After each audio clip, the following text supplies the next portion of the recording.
Overall question is, will AI steal your child's job?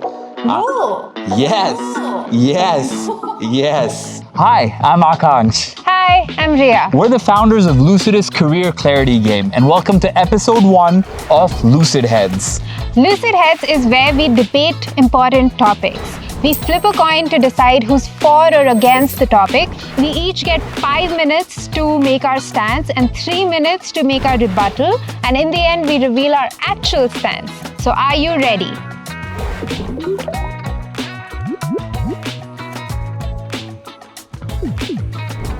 So you have 5 minutes. Okay, I'm gonna set the timer. 3, 2, 1. Okay, so will AI steal your child's job? Yes, and it's coming first for the path that we all assumed was safe. So maybe you didn't have a specific job picked out yet, but all of us, especially parents, had this script for the longest time, right? So strong grades, my child will get into a top university, and then they'll do something in tech, in business, or some sort of white collar job. Now, I'm going to name for you the 3 most AI exposed careers on the planet, okay? Software, finance, consulting. These are precisely the fields that script that I just told you that parents were primarily focused on pre-AI. That's precisely where it was pointed towards. And what I'm saying when I'm saying that, hey, AI will steal your child's jobs, it's not a prediction. In fact, there's real data to back up what I'm saying, right? It's already happening. So Stanford, for example, tracked millions of payroll records since late 2022. And what they found is employment of young software developers is actually down nearly 20%. Overall, entry-level job postings are down roughly 35% in the last 2 years. It gets worse. So recent graduates, the underemployment rate is at 42.5%. So basically what that means is nearly half of new degree holders, college degree holders, are entering jobs that do not require the degree that their parents paid for. This is the worst it's ever been since we started tracking data, obviously. Now, the thing is, we have to look at who is being cut, right? So who's being cut is first-year analysts at global banks, junior consultants, trainee lawyers, and the loudest warnings are actually coming from inside. The people actually building AI are telling us we should be worried. So for example, Anthropic's CEO said that AI could erase half of all entry-level white-collar jobs within 5 years. His words are, let's stop sugarcoating this. Second, if you want to see the speed of what's coming, there's only one country you need to look at that's running this experiment full scale, and that country is China. So in 2024, China installed nearly 300,000 industrial robots. That's over 50% of every robot that's been installed on Earth. In China now, its factories run over 2 million robots. That's 4.5 times more than Japan, which is number 2. And their next target is 100,000 humanoid robots by 2027. So ask yourself this. Why is the country with the world's largest workforce, they have over 1.5 billion people, right, racing to replace its own workers? Because they've seen that AI is coming to take all the jobs and they're trying to jump ahead of that. And watch what's happened to those that are displaced already, right? There's not mass unemployment in China. There's actually a mass downgrade. So what's happened is an estimated 44% of Chinese workers are actually in gig and flexible work.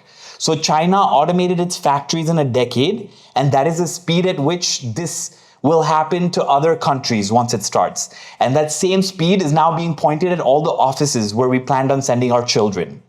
Now, my debate opponent will tell you that technology always creates new jobs. Typists became office workers, and historically that's true, but 3 things have never happened before, okay, that are happening with AI.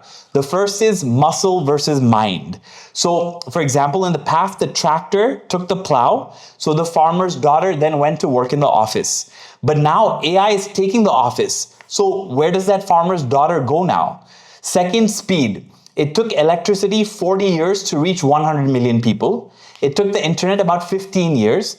ChatGPT did the same in under 2 months. 100 million people, right? Using this technology. The past transitions, at least we had a generation, 2 generations to switch. But over here, we're not even being given a couple of months, not even one hiring cycle. And lastly, the car destroyed one industry, right? So basically, horses ended up being no longer useful to human beings. But what ends up happening with AI is that it's destroying a multitude of industries simultaneously. So AI is hitting coding, it's hitting law, it's hitting finance, it's hitting design, it's hitting analysis simultaneously. So there is no safe harbor to send your child towards. For the first time in history, technology is competing with human cognition. And the degree that potentially you might send your child to go study, that's precisely the thing that AI is able to do for free. So what exactly is your child going to be studying? Now to just wrap it all up, notice what every number that I've brought in tonight has in common. AI isn't taking every job, it's taking the first job. Time up. AI, Time no, you can't do that, dude. Time up. Let me just finish. You gotta cut this part. Let me finish. Oh. Now, for parents, you gotta just ask yourself this question, right? What if I'm rich? I'm rich. My resources will protect my child from poverty. So what if they don't have a job? Yes, your resources may protect your child, but they cannot protect them from irrelevance. So ask yourself this: what do you fear more? Your child struggling at 27 or your child having no purpose at 27? So this is not a call to panic. It's just a call to update the script, to build the skills AI amplifies. And the data says that it is happening. AI is taking over the jobs that your child was supposed to do. The builders of AI say it's happening. China says it's happening. And the only people saying don't worry are the ones who haven't actually done any research yet. Okay, so 30 seconds will be taken away from your rebuttal. What? No, none of that. You went over time. Good information. Them the rules. It cannot. Listen, you can have an extra 30 seconds. Okay? Okay. Because my argument is very succinct, very fact-based, not... Actually, I'm really glad. It already started. Really happy with the argument that you've made, because this is exactly the problem. Because you've quoted a bunch of headlines which only tell half the story. So, for example, yes, the headline is AI is automating jobs. But the truth is AI is automating jobs partially. So 60% of occupations, like you said, that there are jobs that are AI exposed, right? A lot of jobs are AI exposed. In fact, 60% of occupations are AI exposed. But that exposure is only 20-30%. So only 20 to 30% of those jobs are at risk of being automated, which means that no job is being automated end to end. Only 20 to 30% of the tasks in that particular job is being automated. So are jobs being eliminated? No, jobs are being reshaped. So automation does not mean elimination. It means reshaping. So for example, even BCG recently came out with a report that 50 to 55% of jobs are being reshaped by AI. But full elimination will only affect 10% of jobs over a 10-year horizon, which is ample time to actually reskill yourself, upskill, and actually be prepared for that wave. Another thing that is happening is that, World Economic Forum's Future of Jobs report also said that while 92 million roles may be displaced, maybe being the operative word, in the next 10 years, 170 million new roles will also be created, because historically, like you said, that is exactly what has happened. Which brings me to my second point, which is the hype around artificial intelligence, that AI is just so smart, it's so dangerous, it cannot be released. All of that PR that is happening around AI. The truth of the matter is that AI is uneven in its capability and its output. It is truly, in a lot of ways, unreliable because of the nature of the technology. Harvard and BCG studied 758 professional consultants. You talked about consultancy, right? So Harvard and BCG studied 758 professional consultants, gave them a simple task. The group with LLM support naturally performed 25% better with 40% better quality and output. But as the task got more complex, the output got worse and the speed got much less fast, to put it simply. So, like I said, LLMs by nature are statistical models, right? They're probability machines.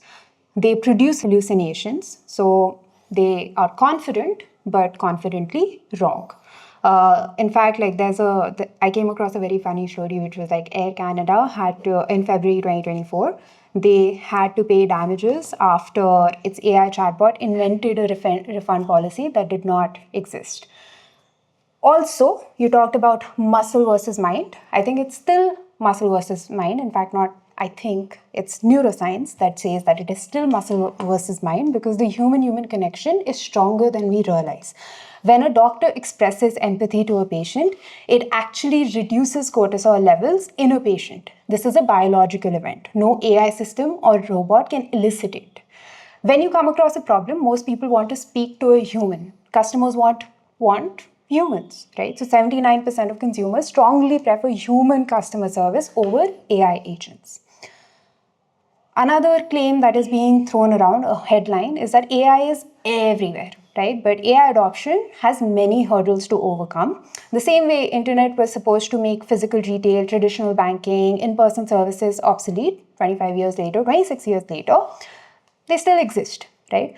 Over 700 billion in capital expenditure has been put into AI infrastructure, right? But most data centers are not even there. AI chips are sitting on shelves, becoming obsolete.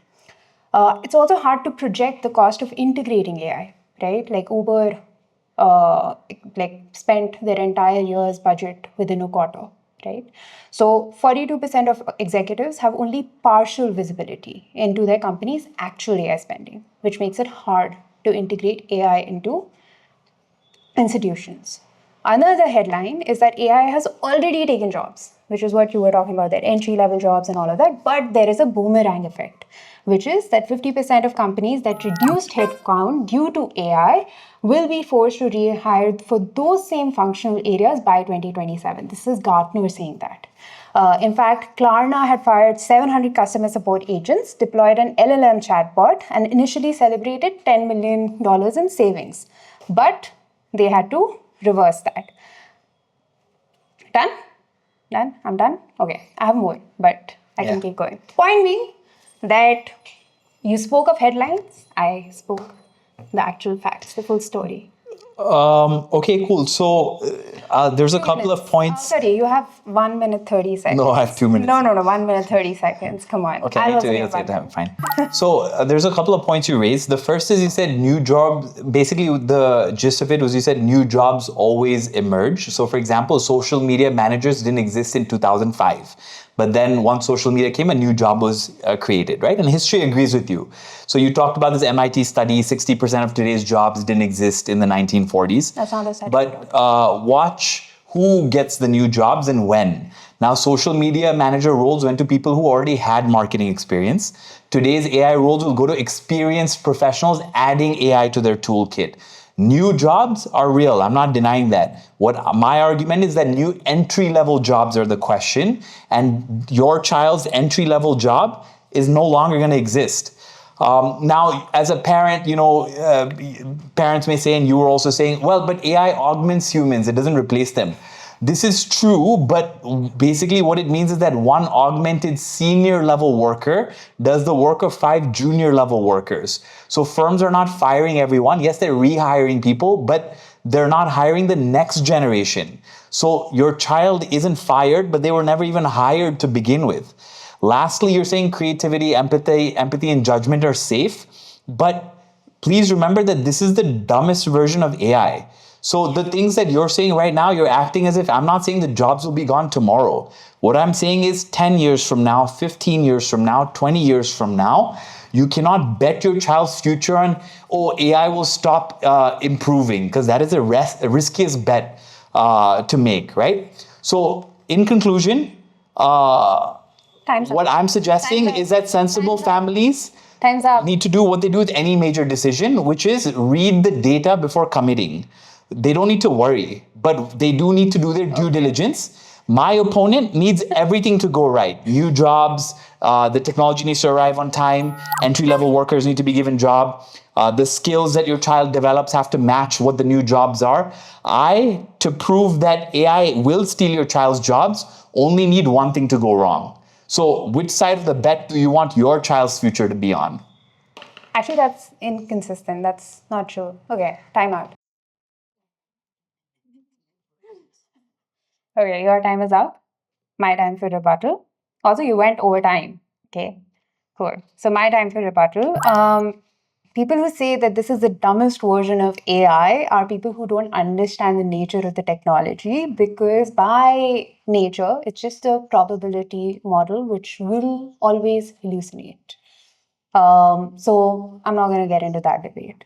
Regarding the entry level jobs, I want to actually talk about the approach that IKEA took. They automated 47% of routine support queries, but retrained their 8,500 employees as interior design advisors. The result, that they created 1.3 billion euros in new design services revenue in 2024. Which is projected to reach 10% of total sales by 2028. So, by taking an approach which is inclusive of humans, by taking an approach where they're retraining staff, investing in their human assets, they actually create more revenue. Yeah, that's it. That's my rebuttal. That's your rebuttal, but your rebuttal is about existing employees. My point is AI going to take your child's job? So to that point, you haven't addressed that yet. Your point was that, but your argument rests on the fact that, this is the dumbest version of AI that we know, but this is not the dumbest version of AI. Like, this is not the dumbest version of AI we will know, because nature. That's not my point. My point was three things, right? The first is that entry-level job postings are down, right? Significantly. So the number I gave you, 35% over the last 2 years. The second point I made, one second. That's from 2024. If you look at recent data, which is 2025 and 2026, there is a boomerang effect. It's not outdated. I also told you about how is China, you're only talking about the US. You're talking about gig workers. In fact, if you want to talk about gig workers. No, they've become gig workers. They became gig workers. They were people that were employed before. So what happened is China is leading the world in AI along with the US, but China is leading the world in robotics and robotics engineering. And what's happened is China was the world's factory, right? China is the world's factory. China, the way that blue collar workers, the way that blue collar has been coming for decades. The blue collar jobs, of course, exactly. So blue collar jobs were already starting to be in trouble, right? Blue collar jobs have been in trouble for decades. Exactly. But what happened to the blue collar jobs is now happening to white collar jobs. No, that is my point. But now, okay. That is my point. The same thing is happening now to white collar jobs. What happened earlier? So you're saying you're taking the example of what's happening in the factories of China and now expanding that to white collar jobs. Is that what you're doing? Because in the factories were also some white collar jobs. What percentage? I don't know. Exactly. So you're just taking what was anyway happening to factory workers. That transformation has been in the making for like the last 3-4 decades, and now you're conflating not just factory workers, there's also software developers, there's lawyers. What percentage? Dude, it's still early days. This technology's only been around for 3-4 years. That argument, what percentage? No, but it's not about the percentage. You're getting like sidetracked, right? The overall question is, will AI steal your child's job?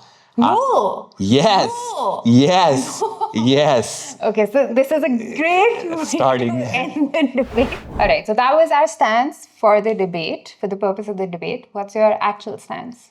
So my actual stance is that AI will not take your child's job as long as you're smart and prepared. Now, what do I mean by smart and prepared? Well, you need to, as a family, rethink that default career script, right? First and foremost.